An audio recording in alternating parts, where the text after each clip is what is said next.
You think you have a choice in the matter? The senior partner's voice muffled through the heavy mahogany doors. Our firm is bleeding out from this takeover. Go in his office and sign the contract. Hurry up, another voice chimed in. The new owner won't wait forever. Open the door, Karisma. Time's up. I backed away, my spine hitting the cold floor-to-ceiling glass of the penthouse. No, I whispered, my voice trembling. No, if I sign this, it's the end of my life, the end of my peace. You can't hide, Karisma, they shouted from the hallway. To hell with your resignation. You can't get away that easily. What are you doing? Trying to jump? That's when a shadow detached itself from the corner of the dark office. My breath caught in my throat. Is he the Mafia boss? He stepped into the city light, and my blood ran ice cold. It was him, Gyeo-woon, the boy who made my teenage years a living hell, now a terrifying, impossibly powerful syndicate leader. Stay away from me, I choked out, tears spilling down my cheeks as he slowly stalked toward me. I'm not working for you. Not working for him? The partner scoffed, finally bursting through the doors. Are you out of your mind? He owns the entire conglomerate. So what? He ruined my life years ago. He did this to me. You ungrateful wretch, you think you have a choice in the matter? Being acquired by his syndicate is a blessing for you. No, I spat, glaring up into Gyeo-woon's dark, obsessive eyes. I'd rather draft blueprints for a street thug than design one more building for him. Suddenly, the deafening screech of tires echoed from the street far below. Wait, I said, looking down at the fleet of black vans surrounding the building. Are those the Viper Clan hitmen? Doesn't matter, someone yelled. They're here. Gyeo-woon lunged forward, caging me against the glass. His voice was a dangerous, possessive rumble. What are you doing, Karisma? I'm surrendering to them, I said, deadpan. Yes, they're ruthless killers, but I would rather take my chances with a rival gang than be trapped with a monster. The glass hadn't even finished raining down on the street below before Gyeo-woon's men neutralized the Viper Clan threat. The chaos outside was violently silenced, but the storm inside my chest was just beginning. I was dragged into the executive boardroom, the very room where my firm's independence had been signed away just hours ago. The air was thick with the scent of gun smoke and expensive cologne.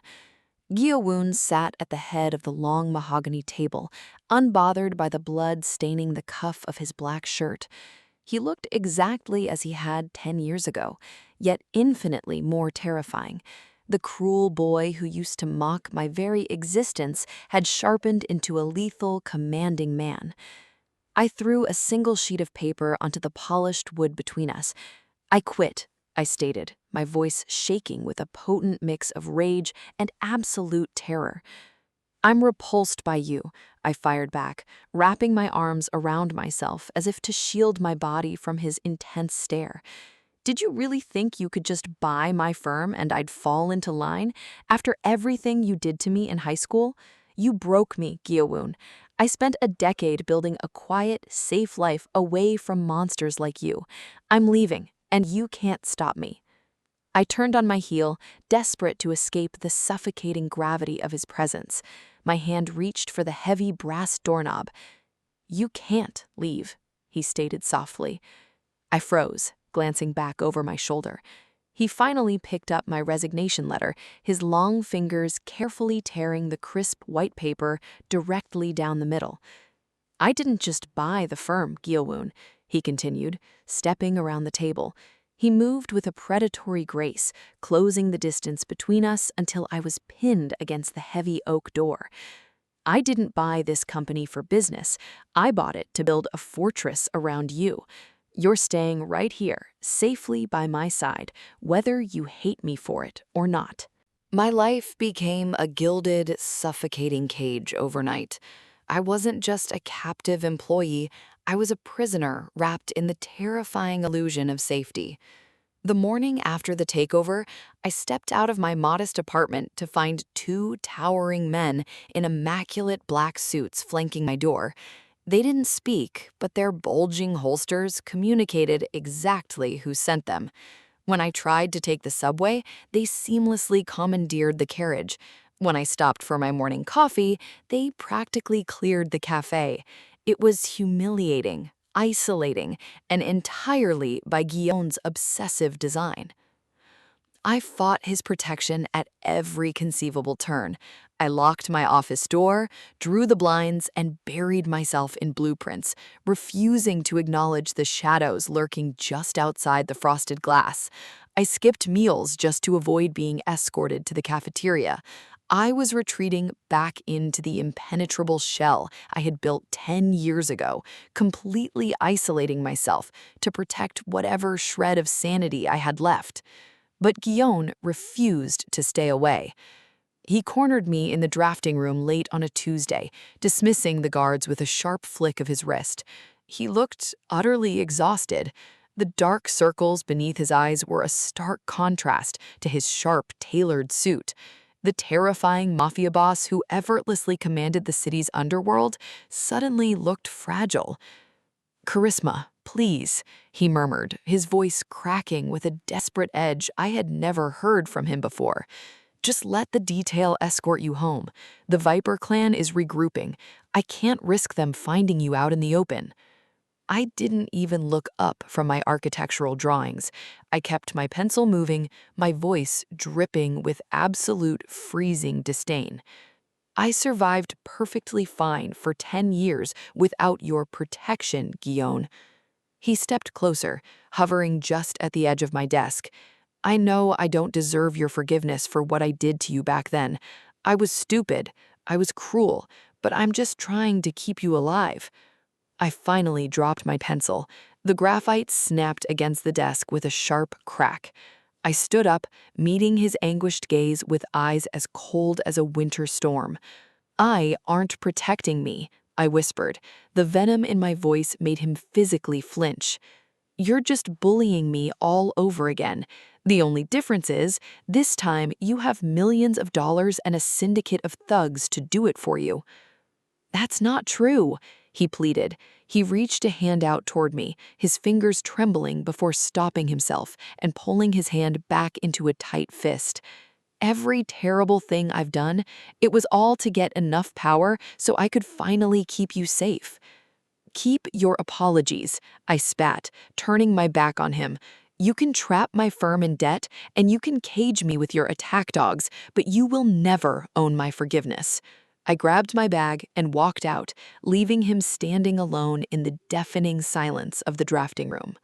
The Crystal Pavilion was supposed to be my triumph, a high society architectural gala to unveil my crowning design. Instead, it became a slaughterhouse. I stood in a sleek emerald evening gown beside the scaled model of the plaza, trying to ignore the heavy gaze of Gyeo-woon tracking my every movement from the VIP balcony.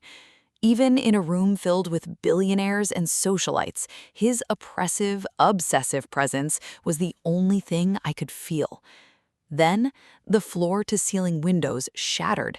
Screams tore through the elegant string quartet music as automatic gunfire chewed through the pavilion. Crystal chandeliers exploded overhead, raining down like diamond shrapnel. I dropped to my knees, scrambling under the display table as masked men wearing the Viper clan insignia swarmed the ballroom floor. They weren't just shooting randomly. They were hunting. They were looking for me. A heavy boot kicked the display table away, sending my meticulously crafted architectural model to the marble floor in pieces. A masked thug grabbed a fistful of my hair, yanking me upward. I screamed, kicking and clawing, but his grip was like iron. He raised a blade, the steel glinting under the strobe of emergency lights. He didn't even get to swing.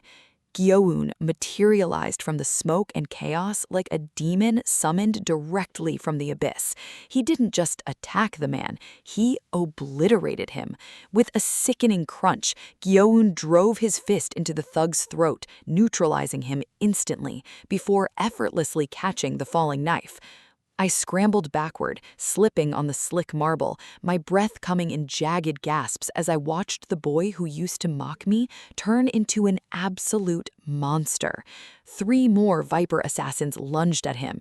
Gyeo-woon didn't flinch. His bespoke suit became drenched in crimson as he moved with a feral, terrifying grace. He slashed, disarmed, and executed them with a brutal, clinical efficiency that made my stomach heave.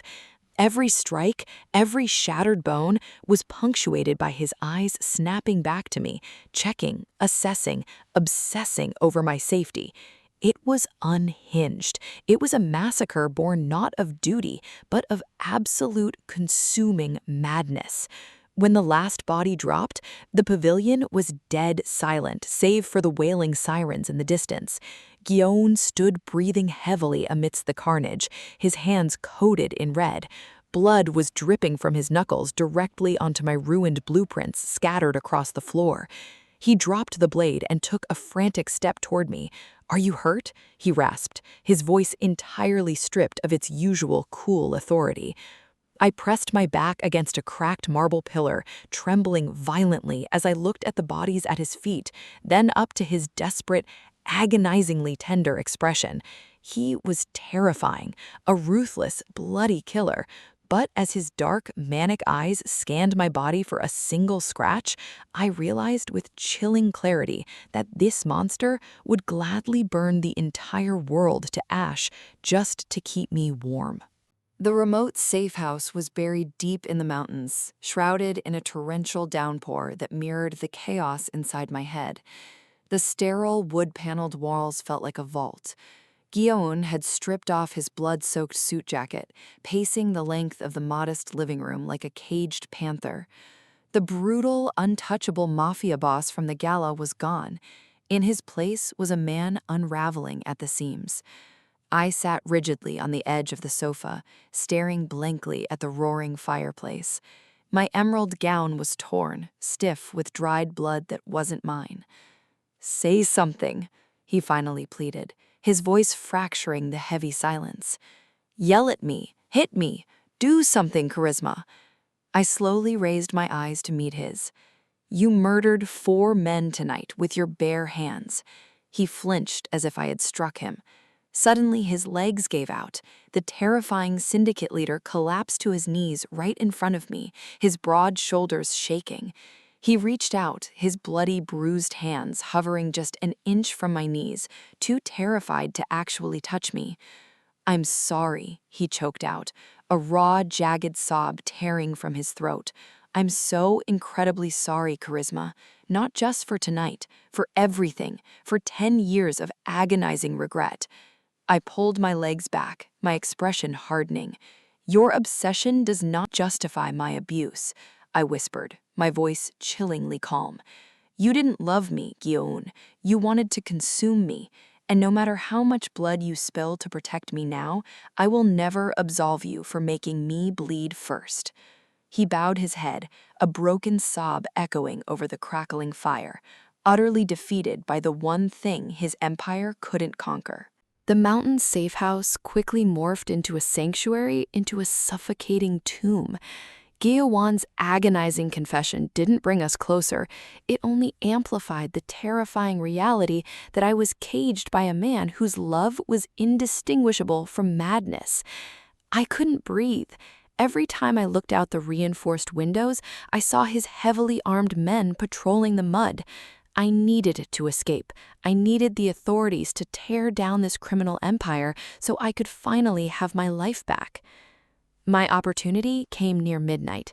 Gyeo-woon had locked himself in the basement communications room to coordinate his syndicate's retaliation, leaving his encrypted satellite phone resting on the kitchen island. My hands shook violently as I snatched the heavy device. I locked myself in the adjoining bathroom, turning on the faucet to mask the sound of my ragged breathing. I didn't know his passwords, but the emergency bypass allowed me to dial out. I punched in the number for the state police anonymous tip line, praying the signal would push through the storm. "I have information," I whispered frantically into the receiver, my heart hammering against my ribs. "The syndicate boss, Gyeo-woon, he is hiding at the old logging estate off Ridge Road. Send a tactical unit. Please, just hurry." I dropped the phone into the sink, watching the water wash over the screen until it short-circuited into black glass. Relief, sharp and intoxicating, flooded my veins. It was over. The police would come, he would be arrested, and I would finally be free. But I had vastly underestimated the rot of this city's underworld. Less than 20 minutes later, the first explosion rocked the foundation of the cabin. It wasn't the sharp, authoritative wail of police sirens that pierced the mountain air. It was the deafening roar of armored SUVs tearing through the perimeter gates. I stumbled out of the bathroom just as the front windows shattered under a relentless hail of automatic gunfire. Two of Gyeo-woon's guards stationed in the hallway collapsed instantly, their blood spraying across the pristine wood-paneled walls. "Karisma!" a voice roared over the deafening chaos. Gyeo-woon sprinted up the basement stairs, hauling a heavy assault rifle. He didn't look angry, he looked absolutely terrified. He grabbed my waist, tackling me to the floor just as a second barrage of bullets chewed through the plaster where I had just been standing. "It's the Viper clan. They bypassed the outer sensors. They knew exactly where we were." The blood drained from my face, a sickening dread pooling in my stomach. I stared at the lifeless bodies of his men bleeding out on the rug. I hadn't called the police. I had called a precinct bought and paid for by his enemies. My desperate attempt at freedom hadn't brought the law, it had brought a slaughter. The silence that followed the deafening shootout was infinitely heavier than the gunfire. Gyeo-woon dragged us into the reinforced bunker beneath the cabin, sealing the heavy steel door behind us. The moment the locking mechanism clicked, his knees buckled. He collapsed against the cold concrete wall, his hands pressing desperately against a dark, spreading stain on his side. He had taken a bullet. His remaining lieutenants, bruised and bloodied, paced the cramped space. "How did they find us?" one of them snarled, pacing like a caged dog. "The perimeter was secure. Someone leaked the coordinates." The guilt sitting in my stomach turned into razor blades. I saw the lifeless bodies of his men in my mind's eye, the blood dripping from Gyeo-woon's fingertips. The words tore themselves from my throat before I could stop them. It was me. The bunker went dead silent. The lieutenant slowly turned, his hand dropping to the sidearm at his hip, his eyes burning with lethal fury. "What did you do?"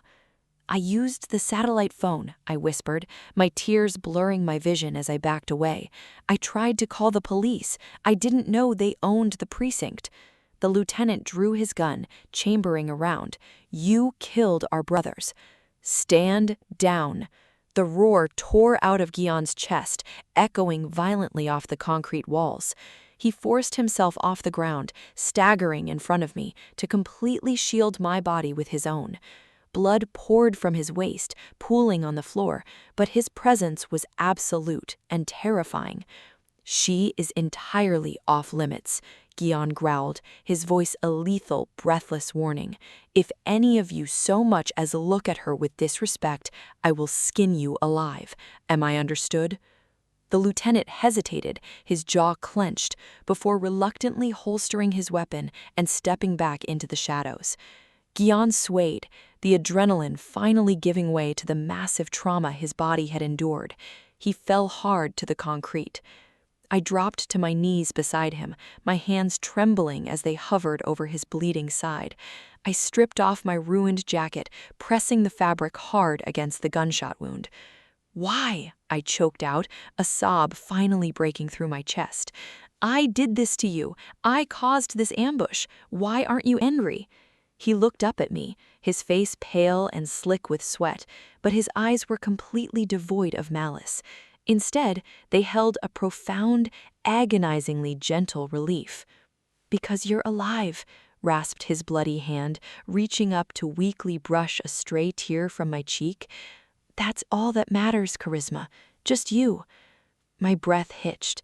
For 10 years, I had viewed him as the villain of my story, the architect of my trauma.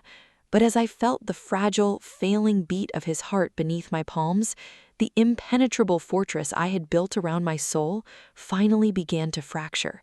He was a monster, yes, but a monster who would gladly bleed out on a cold concrete floor just to ensure I drew another breath. The bunker doors opened to a world that had permanently shifted on its axis. We returned to the city under the cover of darkness, retreating to a heavily guarded penthouse while Gyeo-woon's wound was stitched and bound by an underground doctor. The icy hatred I had harbored for a decade had thawed into a confused, agonizing ache. I couldn't look at him without seeing the blood he had willingly spilled for me, both his enemies and his own. But the Viper clan wasn't finished. The encrypted tablet on the glass coffee table buzzed to life, displaying a live video feed that made the blood freeze in my veins. It was the luminous spire, my masterpiece, the beautiful, modern sanctuary I had designed to prove my worth to the world. Now, its foundational pillars were wrapped in military-grade C4 explosives. The masked leader of the Viper clan stepped into the frame, his voice a distorted, metallic sneer. "Your empire is crumbling, Gyeo-woon. We have the girl's precious tower. In exactly 1 hour, it falls into the city streets. Unless you walk through the front doors of the spire, alone, unarmed. You sign over the shipping routes, the docks, and your life. Do this, and we leave the architect and her little glass house. Refuse, and we detonate it, and we will never stop hunting her." The screen went black. Panic constricted my throat. But when I looked at Gyeo-woon, there was no fear in his eyes. There was only a chilling, absolute calm. He slowly stood up from the leather sofa, wincing slightly as the fresh stitches pulled against his torn side, and began methodically buttoning a black dress shirt. "No," I whispered, stepping directly into his path as he reached for his suit jacket. "You can't. It's a suicide mission. They're going to execute you the second you walk through those doors." "I know," he replied, his voice devoid of any hesitation. He strapped a luxury watch to his wrist, his face a mask of lethal serenity. "My lieutenants already have their orders. The moment I am inside, my territory officially transfers to the Vipers. The bounty on your head will be permanently canceled." "It's just a building," I cried out, grabbing the lapels of his jacket, my fingers digging desperately into the expensive fabric. "Let them blow it up. You are bleeding, Gyeo-woon. You won't survive." He looked down at me, his dark eyes softening with a heartbreaking tenderness that completely shattered the remaining fragments of my walls. He gently pried my trembling hands from his chest, bringing my knuckles to his lips for a lingering, reverent kiss. "It's not just a building, Karisma. It's your legacy. And my life is a very small price to pay to ensure you get to live yours in peace." I didn't spend 10 years surviving just to let the man who finally understood my pain walk into a slaughterhouse. As soon as Gyeo-woon's convoy disappeared into the night, I bypassed his distracted security detail, stole a car, and drove straight to the luminous spire. The Viper clan thought they had secured the perimeter, but they didn't know this building. I breathed life into every inch of its blueprints. Slipping through the subterranean utility tunnels, I bypassed the rigged foundational pillars and accessed the central server room. The spire was a smart building, designed with heavy compartmentalization for structural emergencies. With a few frantic keystrokes, I manually triggered the localized fire containment systems. Heavy steel blast doors slammed shut across the lower sublevels, instantly sealing the Viper clan's demolition teams inside the maintenance corridors. Their panicked shouts echoed through the ventilation shafts as the automated suppression systems flooded their confined spaces with blindingly thick vapor. I scrambled up the maintenance stairwell and burst onto the mezzanine overlooking the grand atrium just as Gyeo-woon walked through the front doors. He was entirely unarmed, his hands loose at his sides, staring down the barrels of a half-dozen assault rifles held by the remaining Viper lieutenants. "Where is the demo team?" the Viper leader barked into his radio, receiving only dead static in return. "They're trapped!" I shouted, my voice ringing out across the cavernous glass lobby. Gyeo-woon's head snapped upward. His mask of absolute, lethal calm shattered instantly, replaced by sheer, unadulterated terror. "Karisma, no!" he roared. "The lower levels are on lockdown, and the remote detonators are jammed by the containment grid," I yelled down to the mercenaries, my heart hammering a frantic rhythm against my ribs. "Your leverage is gone. It's over." The Viper leader's eyes darted between us as the reality of his failed coup set in. A vicious, ugly snarl twisted his face. If he couldn't have the syndicate's empire, he was going to destroy the one thing the Emperor loved. He swung his weapon upward, locking his sights directly onto my chest. Time seemed to fracture into jagged, agonizing fragments. The gunshot was deafening, a violent crack that shattered the tension in the atrium. But the impact never came. Gyeo-woon moved with an impossible, desperate speed. He didn't dive for cover. He threw his body directly into the bullet's trajectory. The round struck him squarely in the chest with a sickening thud, halting his forward momentum instantly. He didn't even cry out. He just looked up at me, a profound, agonizingly peaceful relief washing over his features as a crimson stain rapidly bloomed across his shirt. "Gyeo-woon!" My scream tore my throat raw. As his own men finally breached the glass doors and flooded the atrium in a hail of retaliatory gunfire, Gyeo-woon collapsed onto the polished marble. I flew down the stairs and threw myself beside him, pressing my trembling hands over his bleeding heart, realizing in the agonizing chaos that his terrifying, consuming obsession had just saved my life. The rhythmic, sterile beep of the heart monitor was the only sound tethering me to reality. The harsh fluorescent lights of the intensive care unit felt a world away from the blood-stained marble of the luminous spire. I sat in a plastic chair beside the hospital bed, my fingers entirely wrapped around Gyeo-woon's cold, motionless hand. It had been 3 agonizing days of surgeries, whispered prognoses, and suffocating prayers to a God I hadn't spoken to in a decade. Then, his fingers twitched against my palm. A ragged, shallow breath hitched in his chest, and his dark eyes slowly fluttered open, struggling to focus against the glare. When his gaze finally landed on me, a weak, tired smile touched the corners of his pale lips.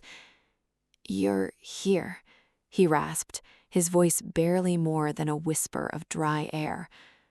"Of course I'm here," I choked out, a fresh wave of tears spilling over my cheeks. I pressed his knuckles to my forehead, trembling as the crushing weight of the last 72 hours finally broke. "You took a bullet to the heart for me, you absolute idiot. Where else would I be?" He shifted slightly, wincing at the pull of the wires and bandages. "The syndicate, it's gone," he murmured, his gaze never leaving mine. "While I was under, my lieutenants executed the final transfer of power. I surrendered the territory, the assets, everything. I am no longer a boss, Karisma. I have nothing left but a clean slate." He wasn't a terrifying Mafia emperor anymore. Stripped of his bespoke suits, his shadow guards, and his violent crown, he was just Gyeo-woon, a man who had spent 10 years drowning in regret, who had finally bled dry to wash away his sins. The monster who had shattered my foundation had sacrificed his entire world to protect the one I had built. "I have you," I whispered, the words slipping past the impenetrable walls that had officially turned to dust. His eyes widened in raw, vulnerable disbelief. A single tear escaped his lashes, soaking into the white hospital pillow. He weakly reached up, his trembling fingers tangling gently in my curls, pulling me down until my forehead rested against his. The frantic, terrifying obsession that used to burn in his eyes had settled into a deep, abiding devotion. "I forgive you," I breathed into the quiet space between us, finally letting go of the ghost from our past. He exhaled a long, shuddering breath, wrapping his arms around me as if he were my lifeline.